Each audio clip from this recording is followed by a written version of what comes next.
Did Xbox and Nintendo create a partnership? Is Konami licensing out their IPs? And was Square Enix up for sale and then not for sale? Plus other stuff to talk about, like PlayStation 5 breaking sales records and people questioning the direction of PlayStation 5 under the leadership of Jim Ryan. This is Plumecast episode number 3. Really excited to be here. Thank you guys all for stopping by, and thank you for all the support that I've been getting on my channel and on my previous Plumecast episodes. And if you're new here, you enjoy what you see on this episode, you enjoy what you see on the channel, please consider hitting that subscribe button. It really does mean a lot. Subscribing, liking, commenting, just to get my channel out there more into the YouTube algorithm and help the channel grow and help grow this community. I didn't believe any of that stuff before I started making YouTube videos, but as I see my channel growing and getting more traction, it's because you guys are doing it. You guys are interacting. So it really does mean a lot. And if you really like my channel, there's also a join button below where you can hit, and it costs $1 a month. Just helps the channel out. You get access to emojis and your comments are highlighted. So thank you guys again for stopping by. This is Plumecast episode number 3. If you're watching on YouTube, thank you. You can also listen to Plumecast if you're interested on Spotify. Just type in Plumecast into Spotify. It should come up.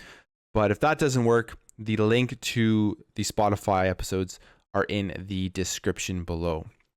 So lots to talk about today. Lots to talk about, lots of rumors, lots of other stuff.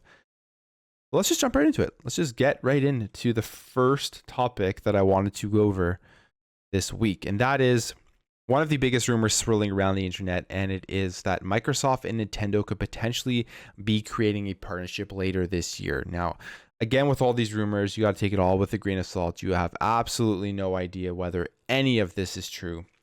But this is an article here from Rant.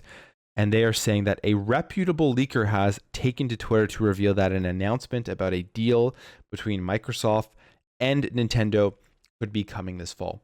And the reputable source, or the reputable leaker that they are referring to here, is none other than Special Ed. So Special Ed is the co-founder of XboxEra.com and the host of the Xbox Era podcast. And it seems like Special Ed has been in the rumors a lot lately. He's been tweeting out a lot of stuff, a lot of cryptic stuff, a lot of just kind of confirming, I guess, stuff that he's heard going around. But he tweets this out. The cat seems to be out of the bag on Nintendo and Xbox. You'll hear more this fall or in the fall. And I mean, that could mean absolutely anything. So there's a couple of things people are throwing around here. Lots of speculation. The first one being, is this just another Smash character going into Nintendo? Because we've seen Banjo and Kazooie come into Smash, and people are thinking that the next character is going to be Master Chief, which would make sense. I mean, Master Chief would be perfect in Super Smash Brothers, and I could see it happening. And it's a character that if he did get into Super Smash Brothers, I would go check out and play right away. Then the second thing people are thinking is just kind of more partnerships between games. So we've seen Ori come over to the Nintendo Switch, which was published by Xbox Game Studios, but developed by Moon Studios, which is not a first-party Xbox studio. And we've seen it come over to the Nintendo Switch and have lots of success there. So maybe there's more games that are going to be going in that route, whether that is games published by Xbox coming over to Nintendo, or games published by Nintendo coming over to Xbox. I would love to see some Nintendo games one day come over to another platform, come over to the Xbox. It would, like, because of how stingy Nintendo is with their IPs, I don't think it will ever happen, but it would be something that would be super cool to see. And then we got the third thing I'd say most people are speculating about, which is something that I think if it were to come true would be huge, and that is Game Pass making its way onto the Nintendo Switch. Now, this one is a bit more far-fetched for a couple of reasons. One, like I said, we know how stingy Nintendo is with their platforms, with their IPs, and I would be shocked if they wanted another company's branded app on their Nintendo Switch and on their consoles. But we have heard many times Phil Spencer talking about wanting to get Xbox Game Pass onto as many platforms as possible. So right now we have it on Xbox. Obviously, we have it on PC.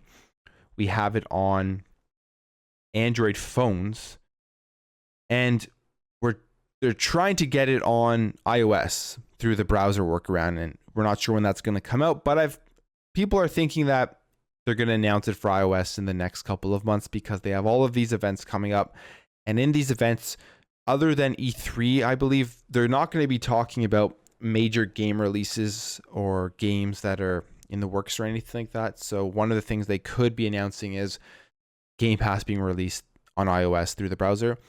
And they're also working on getting it working on a browser on PC. So on Chrome, on Edge, all that kind of stuff. So the strategy of Xbox is to get Game Pass to as many people as possible, to grow their subscriber base on the service, and just increase the amount of people that are checking out the games on there. So bringing Game Pass over to the Nintendo Switch would give it access instantly to 80 million plus people, which would be insane because you would 150% see the Game Pass numbers skyrocket through people using it on the Nintendo Switch. And it's a mobile device, so there's that as well, which is huge in Japan. I mean, Nintendo Switch is massive in Japan. Mobile gaming is massive in Japan. So imagine Phil Spencer was somehow able to create a deal with Nintendo where they put Game Pass on the Switch, how that would help in Japan as well. And with other rumors swirling around with them trying to get more Japanese games on the service, Kojima, it would just be like a match made in heaven. But then you start to think, well, what advantage is this for Nintendo to put Xbox Game Pass on their console? And I would say that the advantage for Nintendo is just the amount of money they're going to make off of the deal, the amount of money that they would make. I'm assuming if people were to make purchases through Xbox Game Pass on a Nintendo Switch, they're going to make money off of that.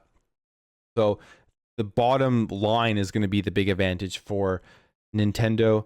And then Xbox gets an advantage of getting more people to subscribe to Game Pass and then making money through the subscription. So it's a very far-fetched thing to think, especially because of how Nintendo operates. I mean, we look at Sony and we look at Xbox, and it's always those two companies that are synonymous for kind of being in a battle to be on top.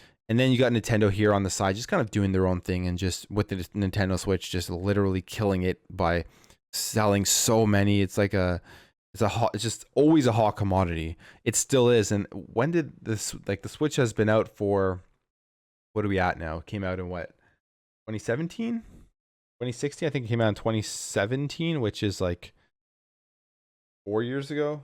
March? Then the Switch release date? Yeah, it was March 2017, right? Yeah, March 3rd, 2017. So it's been 4 years in March that it's going to be out, and it's still just selling super well. And it's completely underpowered compared to anything else out there, even though it is a mobile gaming device in general. And we've heard announcements about the Nintendo Switch Pro and when that is going to be announced, when that's coming out. That's been in the rumors forever now. Nintendo is going to release another Nintendo Switch. It's just, when are they going to announce it? And maybe they're going to announce it at E3 and it's going to be released this fall. We'll have to wait and see. And then I guess the next question is about Game Pass being on Nintendo, is how would it run on the Switch? And I think the majority of the games will be running through xCloud, because obviously the hardware of the Switch wouldn't be able to handle a lot of these games.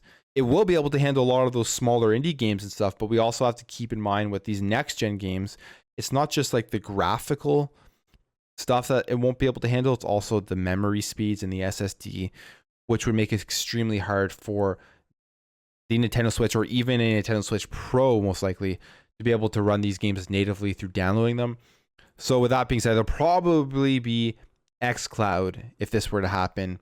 And just imagine playing all the Xbox first party games on a Switch through an Xbox Game Pass app, something you would never think about in gaming ever. This is why this generation has been completely wild. And then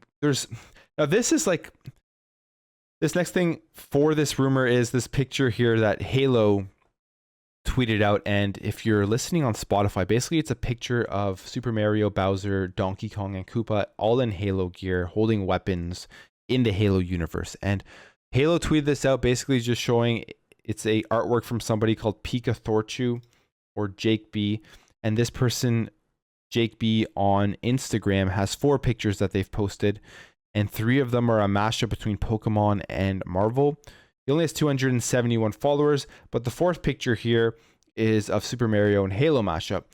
And Halo posted this, tagged the person, and Nintendo was just completely okay with this. And the reason I'm pointing this out is because we've seen Nintendo shut down fan-made stuff all the time. Fan-made games, fan-made anything that's using the RPs. They are extremely strict on who can use, especially their Golden Goose Super Mario. And the fact that they're allowing this picture just to be out there to thousands and thousands and thousands of people of Mario holding an assault rifle and a pistol is surprising to me, which just leads me to believe even more there probably is something going on between the 2 companies. This picture makes me believe that it's Master Chief coming over to Super Smash Brothers. However, it could just be the fact that they have a good working relationship and that they're okay with Xbox promoting Nintendo stuff and they're not going to shut it down.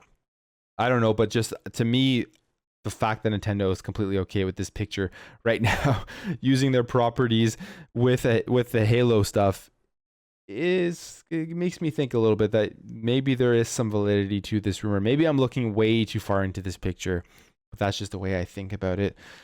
But hey, I mean, Special Ed said we'll hear more in the fall. Whatever that means. In the fall, is there going to be a big event for this? Is there going to be a direct? Is there going to be another Xbox show? Nobody knows. That means, I guess, we're not going to hear about this at E3. But take that for what you will. I think that if Game Pass comes over, that's the most far-fetched thing that could happen, but it would be the most beneficial for both companies in reality. I think Nintendo would make a ton of money, and Xbox is going to gain subscribers, which is their goal. People keep thinking about console sales and this is going to destroy the Xbox console sales and all this stuff, and it's not going to destroy the Xbox console sales. We've seen it's not going to destroy console sales.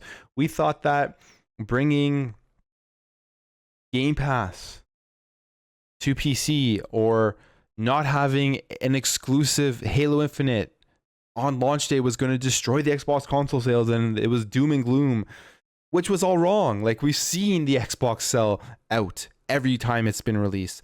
It's still selling out. It's still hard to get, and it's going to continue to sell out no matter what. There's so much more that goes into these console sales besides just exclusive games.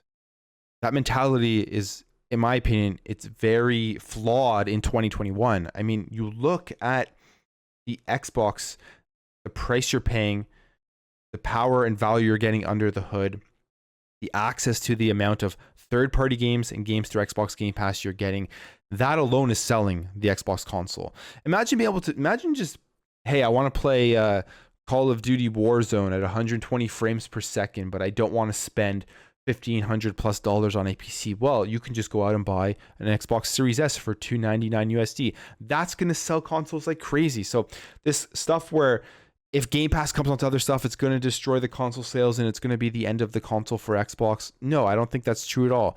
Yes, Xbox has shifted their focus from solely selling consoles and pushing exclusive IPs. They've evolved. They're evolving the entire industry, but they're still going to make Xbox because they're giving people that option to pick up their Xbox console and then access Game Pass. The console is another gateway that's very important in the ecosystem in order to get access to Game Pass. And I don't think anytime soon we're going to see Xbox take away that major gateway, especially with the fact that the console's selling out. And I think the Series X and S is going to sell a ton of consoles this generation. But moving on to the next rumor here, that again, it's kind of, I mean, all this is kind of interlinked with Game Pass and the selling of consoles and what does this mean for the industry. All these rumors are all interlinked. You can really get a full picture. If you put all these rumors together, you can get a picture of what Xbox is trying to do. The next one here is, scroll up here, Metal Gear Solid IP being licensed out by Konami. And why this is so interesting is because we just saw last week that Kojima was in talks with Xbox to bring out his next game. So then you see this coming out, and the connection you instantly make is Xbox trying to buy Metal Gear and get Kojima and then allow him to finish off Metal Gear Solid 5 and then potentially, make Metal Gear Solid 6? Who knows? But that would be insane. I think that would just shake up everything, especially because we know Metal Gear, we know Kojima is predominantly PlayStation. You think of Kojima, you think of Metal Gear, you don't think of Xbox, you think of PlayStation. The majority of Metal Gear fans and users, I guess you'd say, are on PlayStation. So you would see flocks of PlayStation gamers coming over to Xbox if this were to happen. Even if Kojima just releases a brand new IP, you're going to see flocks of PlayStation gamers coming over to Xbox. And it's a good thing. It just creates more competition, and it creates the ability for for somebody like Kojima to come over to Xbox. He must see the value in it on top of the money he's going to make, but he must see the value that Xbox is doing with Game Pass and the reach that Game Pass is going to have instantly when you release a game. The fact that it takes away risk from making the game, with Death Stranding not doing particularly as well, I think, as he would have wanted. The Game Pass, the word I'm looking for here, the enticement of Game Pass is there for a lot of developers. And even if you're somebody who's Kojima, who's predominantly on Sony and in Japan, you can't ignore it.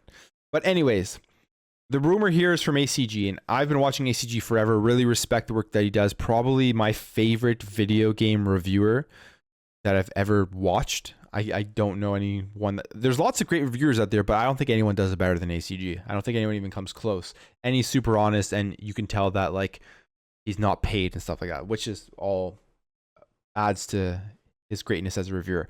But this comes from the HAM radio podcast that he's on, and he doesn't outright say that Konami IP is up for sale and that Xbox is buying it. All he says is he hints that it is up for sale, and then the rumors went crazy. But what's great about ACG as well is that he actually went on to this Reddit thread here called Gaming Leaks and Rumors, and he clarified his stance of what he meant, which is something you do not see, or at least I haven't seen.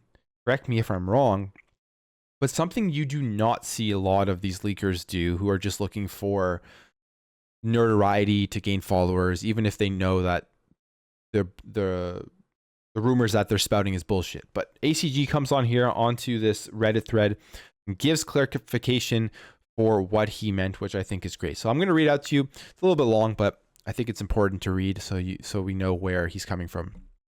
So he says this: "Let me add some clarification, folks. Hey, folks, that's mine.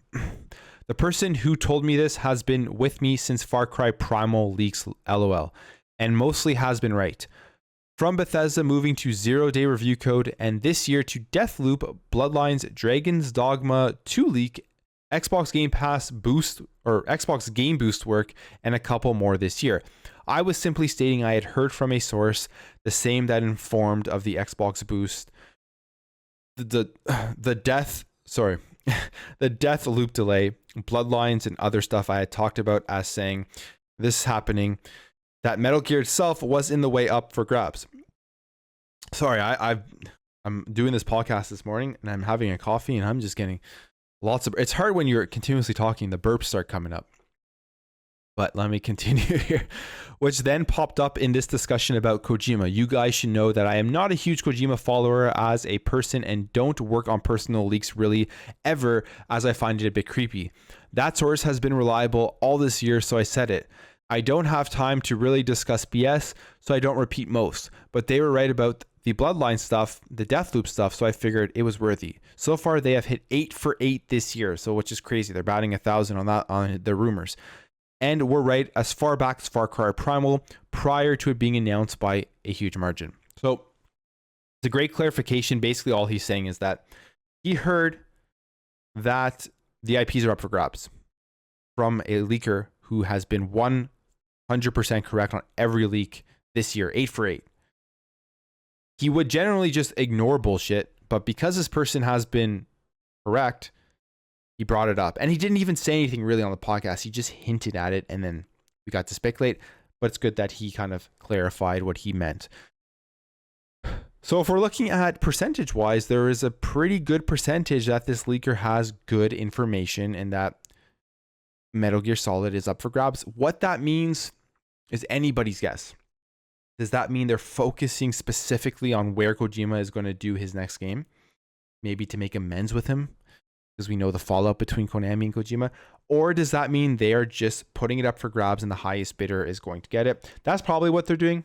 So it would be weird to see like maybe Kojima makes a brand new IP for Xbox, but then Sony gets the Metal Gear IP and then they make another Metal Gear game without Kojima. Like, just thinking about all these possibilities is blowing my mind a bit. But I think if the Metal Gear IP is up for grabs, is being licensed, and Xbox does get Kojima, Xbox will shell out an infinite amount of cash to get the IP. I think they will do that 100%.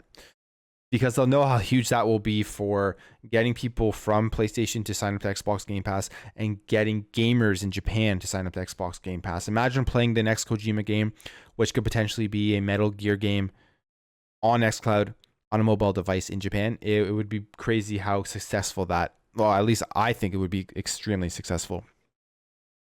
But I mean, at the end of the day, if Kojima is making another game and it is going to be for Xbox, I hope it is Metal Gear. I hope it's not another Death Stranding style game. And if it's a new IP, I hope it is closer in the way to Metal Gear than to Death Stranding. So me seeing this, it's somewhat exciting. I mean, it would be crazy to see. It would be such a whirlwind in turn of events for Kojima, for Metal Gear in general, how it ended with Metal Gear Solid 5. And one reason why I think that there could be validity to this is because Konami hasn't been making too many games lately. They're sitting on a bunch of really expensive IPs that them selling these IPs now in the current market that we're in, where you have Sony and Microsoft just literally throwing money everywhere, like just closing their eyes, taking a dart, throwing it at a dartboard and just throwing money to get stuff. Konami knows now is time to cash in. They're going to be selling their IPs at high prices or licensing them out. So, I mean, why not make money off of it instead of just sitting on it? It's not like you're selling it completely. You're just licensing it out, and Microsoft's going to pay a ton of money if they were wanting to get this. But in terms of Konami, they actually have started making another game, which is just random, but it's called Getsu Fumiden Undying Moon, and they showed it off, I believe, at the Nintendo Indie event. And it looks pretty cool. It's like a side-scrolling action platformer style game that I would actually be interested in checking out. So they're not completely out of the game making arena, but they aren't really doing too much other stuff. So licensing out IPs is a win-win for them, especially with the amount of money being floated around.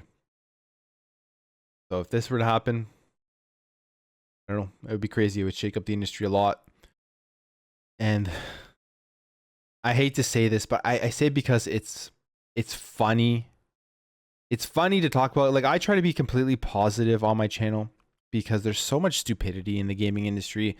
There's so much stupidity on social media with people continuously just like, it's like their whole goal on social media is to just call out the other side and expose fanboys and quote tweet people and then just say stuff, because that's what gets people following you and liking your content, I guess, because people love drama. And I don't do any of that stuff. I don't have the time to do it. I find it's a waste of time. I'd rather spend my time actually playing games nonstop or whatever else I have to do in life that's more important.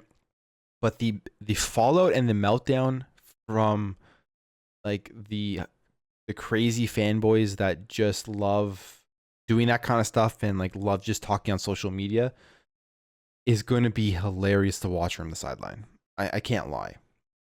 I know that sounds like me just waiting for the world to burn and then watch it on the side, but it will be hilarious, the fallout from fanboys if this were to happen. And if anything, I kind of want to see that, just because it gets sometimes it's entertaining when you see it, when you see the crazy fanboy stuff and you don't let it affect you and you just finally realized that, hey, this is the way things are. And I didn't realize this really was the way things were until I really got into making these next generation videos about the next generation consoles. And then people started following my channel and liking what I was doing. Then I started to see all the crazy fanboy stuff, and I knew it was there, but I didn't realize it was as prominent as it was. So now that I see it, and I have to see it when I'm looking at these rumors and stuff like this in order to make my videos, I don't interact with fanboys, but it's entertaining sometimes to see the meltdowns that people have over this kind of stuff. I don't know. I guess that's just the way I think about it. Maybe bad, but it is what it is. So let's move on to the next rumor here, which is kind of, it's interesting, but it's also very, again, far-fetched, I think, but it could happen because you never know with what's going on with all the amount of money being thrown around today. And that is Square Enix. Apparently Square Enix was up for sale. It was reported by Bloomberg Japan, and there were multiple bidders for Square Enix. And then the next day Square Enix comes out and says they flatly deny that it's up for sale, saying, "We do not consider selling off the company or any part of its business, nor have we received any offer from any third parties to acquire the company or any parts of its businesses." And then an analyst came out and said they think that it's bankers trying to drum up business because the stock has been under pressure because of the failure of Avengers. And as we know, Avengers did not do well and continues to not do well. So they're saying that all of this stuff isn't true because they have great IPs and they're already in commercial agreements with Sony and Tencent. Sony obviously getting the console exclusive as well. I believe it's coming out on PC at the same time for Final Fantasy 16. We see other agreements, like we see all the stuff on Game Pass from Square Enix. So we've seen like the Final Fantasy games, Kingdom Hearts, Outriders, Dragon Quest, and I'm sure there's others, Octopath. So they have a bunch of agreements between both companies, and I think that they're kind of playing the field very well with their IPs. So I don't know. I do not see this happening. Square Enix has denied it, but then again, people say that Bethesda denied being bought before Microsoft bought it. And then we look into these rumors more. I'll go back to Special Ed here because he seems to be the one that's pretty prominent getting into these rumors. And when this came out, he just flat out said, he took the article, posted it, and said flat out, Sony is also one of the potential buyers and Microsoft is one of the potential buyers. And this was before Square Enix came out and flatly denied that they were not up for sale.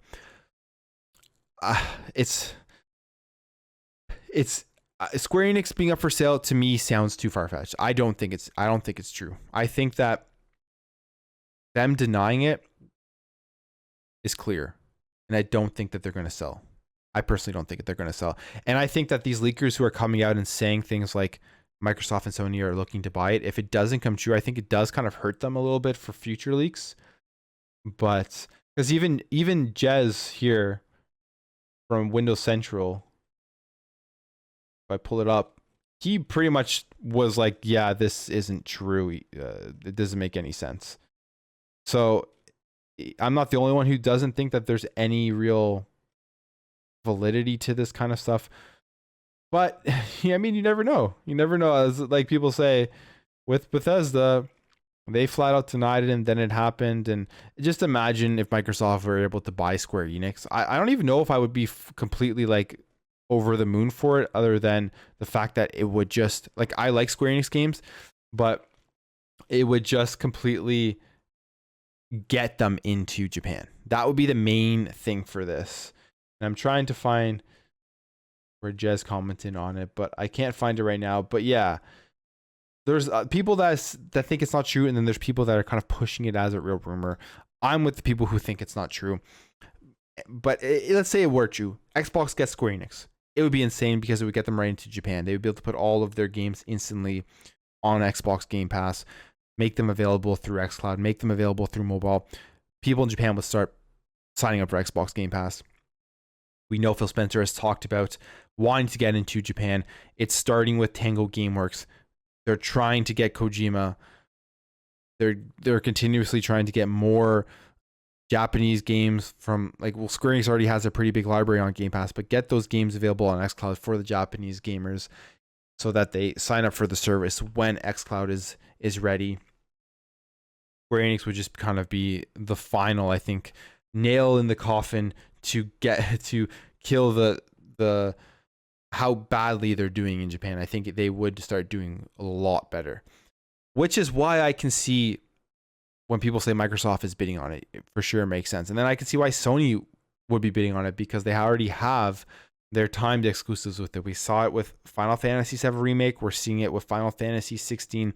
So obviously they have a good working relationship, and Square Enix games are very popular in Japan. PlayStation is popular in Japan, so it all just kind of makes sense. With that all being said, I still don't think Square Enix is up for sale. I don't think they're going to sell.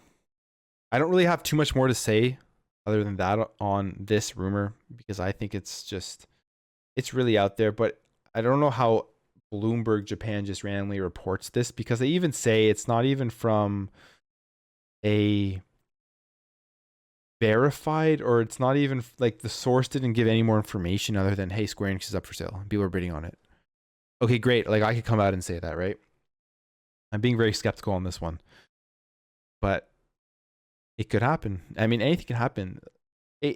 I've heard, like, ACG said this, and it's something I've been thinking. He said this on his podcast where he talked about Kojima and Metal Gear being up for sale.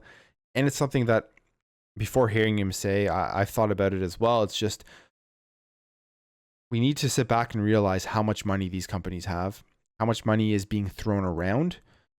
And with that type of money being thrown around, with billions of dollars being thrown around, literally anything can happen. There's no more like this exclusive stock and people being loyal to brands and loyal to Xbox or PlayStation, developers historically being on one console, not being on another. All of that goes out the window when there's billions of dollars being thrown around. It's whoever's the highest bidder is going to get it, I think. But anyways, so that's it for the rumors. 3 just absolutely insane rumors that a year ago you probably would have never thought would have happened or would potentially happen, which just increases the hype. It's like, this is like a boxing match right now that we're in. We're months away from E3, and the promoters are putting out all of this crazy stuff to increase the hype for shows that are going to be coming out in June. Which is like what these rumors are doing, because now the hype for all the events coming up, whether that's E3, whether that's Sony's personalized stream or whatever, it's just the hype is going to be out of this world. There's always hype, but now with all of these rumors floating around, there's going to be even more hype.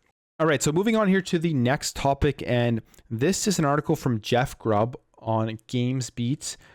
And the title of the article is PlayStation boss Jim Ryan needs to create a better narrative. And basically this is building off of what came out last week and how PlayStation's strategy going forward is to double down on their big blockbuster first party exclusives and take less risk with smaller IPs and just smaller games in general. So this is a pretty long article. I'll have it in the description below if you wanted to read it. But to sum up this article, I'm just going to read here the very bottom here, and it says Jim Ryan needs to tell a better story. Again, it's easy to imagine a dramatic stumble for Sony because it is riding so high. It's still in a strong position. PlayStation does make some of the most beloved games, and the company has even started tying them together with Marvel Studios style logo animation. And Jeff Grubb's right there. They do make some of the most beloved games. It is PlayStation's games are really games that are on the top of mind of a lot of people, and it's objectively their games are high production, high quality, high graphics, high acting, good cinematic stuff like that. Whether you like the game or not is kind of that's a subjective thing. Like me personally, my favorite PlayStation games are Ratchet and Clank and Spider-Man, because I value at most over everything is gameplay and fun factor, and I find those two games to have great gameplay and just they're a ton of fun. But like I couldn't finish Uncharted 4. I found it was too cinematic-y, and the gameplay I find in Uncharted isn't that great. I didn't play The Last of Us 2. I just didn't have any interest after like all of the controversy and stuff, even though I enjoyed the first Last of Us. I enjoyed God of War, but the other stuff, the other first party exclusives I haven't played recently. And I'm not somebody who gets excited for a game that I know is going to be walk from point A to point B and then watch a long cinematic story. I just enjoy gameplay and fun factor over all of the other stuff. And but that's my subjective thoughts on their games. Like, they make great games objectively. They're high production value, great graphics, and they're very high quality. So Jeff Grubb continues on to say here, Ryan clearly understands how important it is to tell a strong story as a brand, but the problem is that it's hard to believe him when he attempts to sell that narrative. And that is really his role, to act as the chief storyteller for the brand. Continues to talk about how Sean Layden, when he was at the head, would talk about smaller games. He talked about a game called Vib Ribbon, and although Sony probably doesn't really care about those smaller games, it was used to give the narrative that Sony cared about games, and that these smaller games give you a unique experience, and PlayStation is the place for you if you want to play games. And when it comes to smaller games and indie games, I absolutely love them. So hearing Sony isn't going to be focusing too much on them anymore is kind of disappointing, because I just finished playing Narita Boy on Game Pass, and that's an indie game. It's like a side-scrolling action platformer, and it is one of the most unique games I've played in a very long time. One of the best experiences I've had in a long time in terms of like the graphic style was super unique. The music was great. The gameplay was fun. And the way that they told the story was just awesome. Way different than I've seen in other games. And if it wasn't for Game Pass, and if it wasn't for Xbox supporting smaller games like that, I would have never experienced it. So super grateful for that. Then just continues on here to say, Ryan, meanwhile, is trying to convince us that games are worth caring about because they're $70, and that means they must be important. That's how he ends it off. And this article is just talking about the direction of PlayStation doubling down on their blockbusters and whether that's a risky move or not. Now, here's my take on it. As a consumer, me personally, I am losing interest in PlayStation because of this strategy. I don't care too much about all of the first party PlayStation games. There's some I care about, but I don't care about every single one of them. So the majority of my gaming is done on Xbox because it gives me the most variety. It gives me the most ability to be able to experience new stuff and be able to go into Game Pass and just, hey, what's this? Download it and play it. And then hopefully fall onto a game that catches my attention. And it happens a lot with Game Pass. I look for games with fun gameplay. So for me, again, like I would take Halo and I would take Gears any day of the week over any single PlayStation exclusive because of the fun factor and because of the gameplay. Yeah, sure. I mean, Halo has a pretty awesome story, and Gears has a good story too. But in terms of like, I guess you could say like storytelling, people put the cinematics and the stuff that PlayStation does with their games above what Xbox does with Halo and Gears. And sure, I can see that. But the differentiating factor with me for Halo and Gears is the fun factor in the gameplay. So I would take those any day of the week over anything Sony does. So hearing them talk about wanting to just double down on their big first party exclusives, to me is disappointing.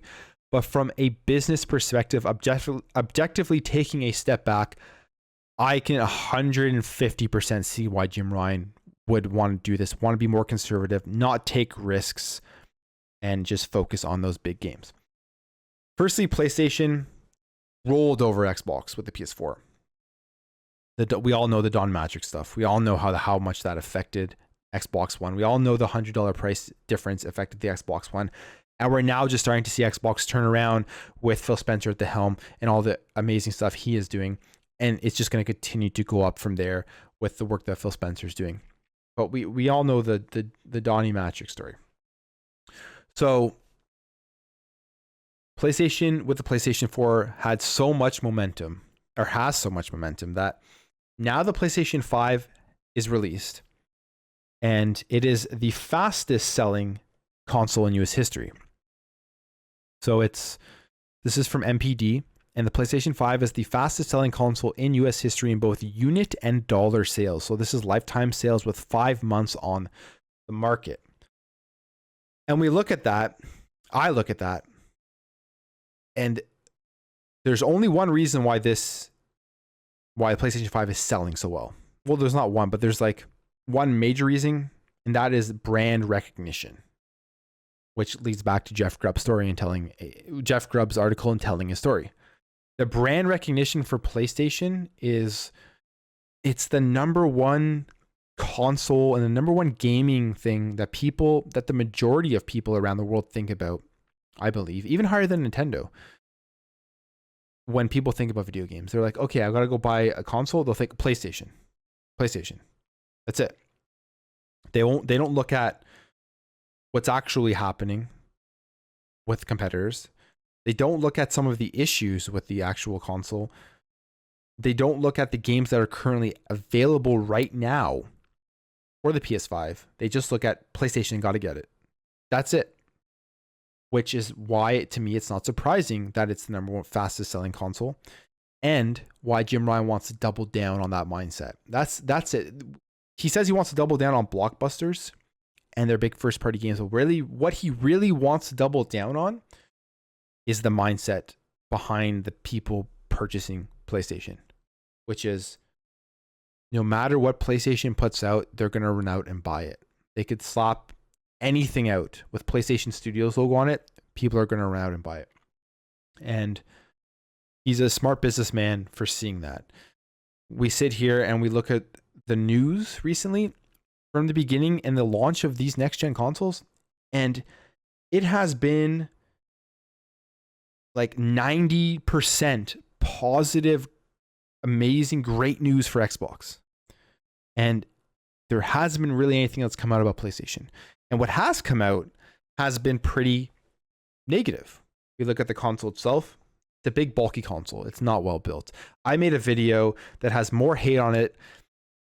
Like, I'm a small YouTuber, and when I put that video out, I think I had like 300 subscribers. And the amount of hate and views that video got for somebody with 300 subscribers was outstanding. Like, it was crazy. I couldn't believe it was happening. But there's way more downvotes than there are upvotes. And literally, it was just me being a layman when it comes to this tech stuff, like how consoles are built. I'm not a computer engineer or whatever. I'm not a person that builds consoles. I can build a PC. Like, I've built my PC and stuff, but I don't actually, like, I'm not an expert in it. I'm just like your armchair analyst dude who doesn't know that much about this, but the technical stuff, and giving my opinion. And my opinion was basically looking at the teardown between the Xbox and the PlayStation. My opinion was the Xbox is a better built console. It's more powerful. It was way more intuitive that the way that they built the console just looks better. And it's in a smaller form factor. The PlayStation looked like it was this like half-baked machine that's massive, and they kind of were lost in what they were trying to do. That's what it just seemed like. I don't know. That's what it looks like to me. I didn't say the lost part, but it just seemed like the Xbox was just a better built console. I got so much hate, and you can just only attribute that to tribalism. That's all it is. It was somebody looking at my channel and seeing that I make some Xbox, like I make Xbox content, right? But when I make my content, I don't come out and say the PlayStation sucks. PlayStation sucks. I'll always recognize when the PlayStation does great stuff. But in that specific scenario, it's with anyone with any common sense and logic, in my opinion, looking at both of those consoles and just making a armchair analysis, can see that the Xbox was built better. And luckily, as these consoles released, and as we're going through them, it's pretty obvious that the Xbox is a better built console. We've seen the issues with the PlayStation, with how big it is, first of all. Like, the things that is a gigantic, enormous, ugly console. We've seen the Gamer Next stuff where they said that the memory was running hot, and we've seen artifacting happening on PS5 consoles, which can be attributed to overheating. Which is, I mean, if the memory starts to run hot, you're going to get the artifacting. And we've seen things like, just until, I think it was like last week, up until last week, you couldn't even plug in an external hard drive to store PS5 games. you still can't add an additional external, or you still can add an additional SSD expansion. We don't know when that's coming for the PS5. So there's all this evidence pointing towards the fact that the PS5 is a half-baked, unready console when it was released. Yet people will still ignore all of that and go out and purchase the console because it's PlayStation and that's it.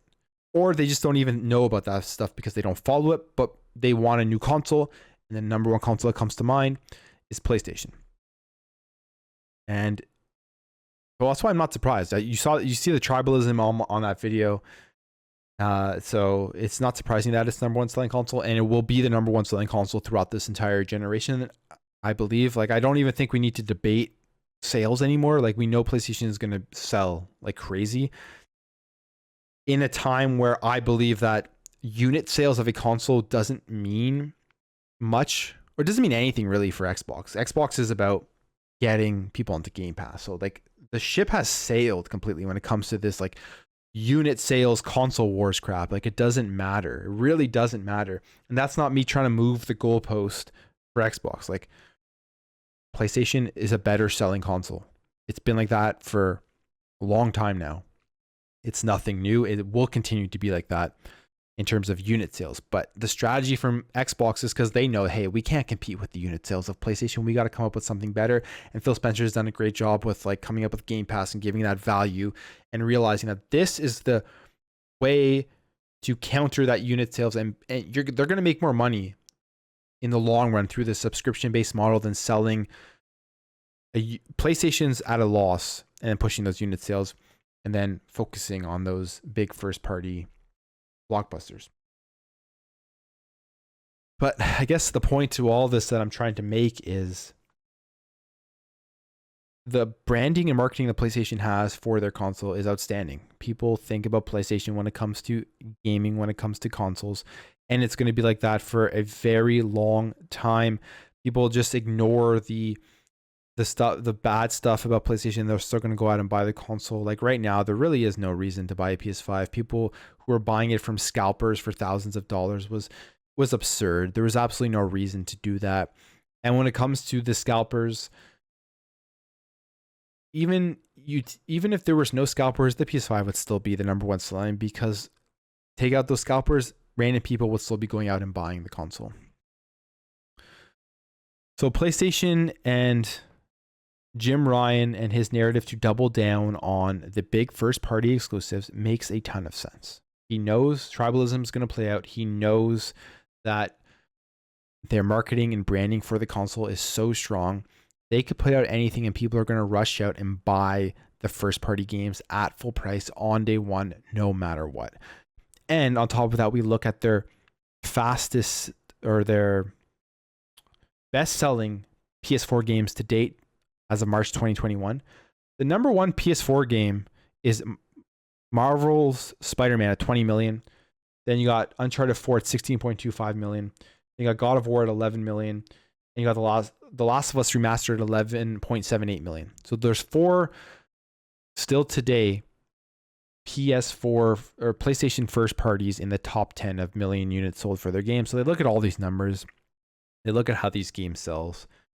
And instead of taking risk and building a bunch of newer IPs and smaller titles that may not sell as well, you focus on your main blockbusters that you know are going to sell tens of millions of copies, and you just put all your money into that, and then that's how you sell the PS5.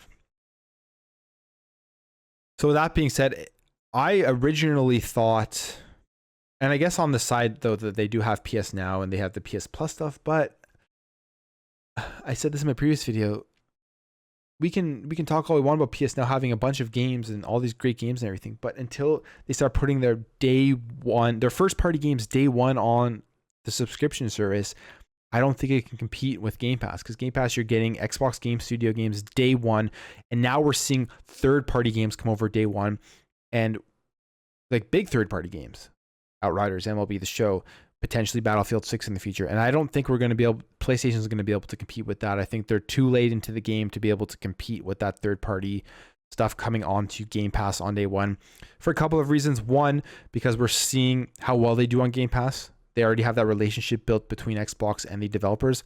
And two, people are still paying full price on PlayStation to pick up these third-party games that are coming out on Xbox on day one because of the amount of units of PlayStation that are out there and being sold. So people, we can be mad all we want at Jim Ryan and what he's doing, and is he destroying PlayStation? No, not at all. I think like he's a businessman at heart. That's what he is. He's not a gamer. He's doing what's going to make himself the most money. He's doing what's going to make Sony the most money right now. And that's why this is going to happen. The only way, if you're upset about them taking the safe strategy, the safer strategy, and betting on the first party games solely and not wanting to implement smaller games and come up with new IPs, is you just got to stop buying the first party games at full price on day one, which we know is not going to happen. Because the more that happens, the more they're going to do this. And that's going to be PlayStation's strategy going forward. And hey, for a lot of people, that's all they want. All they want are those big first party blockbusters. So for them, it's great. For people like me, it's not that enticing. It's not that enticing. I'm almost considering selling my PS5 right now and just waiting till the slim version comes out.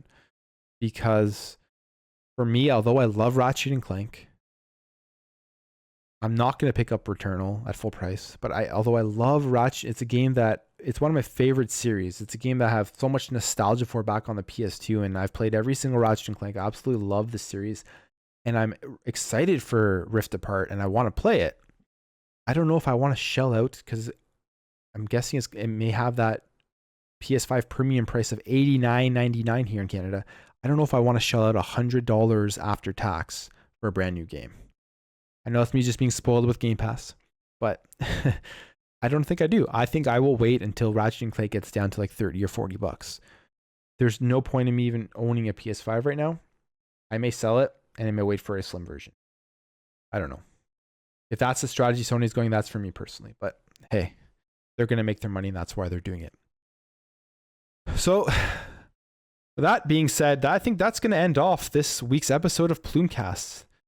Episode number 3, jam-packed with rumors and then PlayStation sales and their direction. But yeah, that's going to be it for me.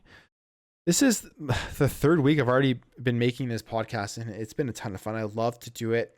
And you guys have been showing your support for it with the viewership and everything, which means a ton to me. And if you guys are enjoying it, I'm going to keep doing it. So thank you all for watching. Thank you all for listening if you're on Spotify, or even if you're just listening on YouTube. Really means a lot whether you listen to a minute, 5 minutes, or the entire thing. Just tuning in. If you enjoyed it, please make sure to hit that thumbs up button and leave a comment down below. If you're new here, please make sure to subscribe. And if you guys really enjoy this content, you like what I do, consider paying the membership fee. It's just $1 a month and you get access to emojis and your comments get highlighted. It really does help out the channel, but obviously no obligation to do that. And yeah, hopefully we get another big week of gaming coming up.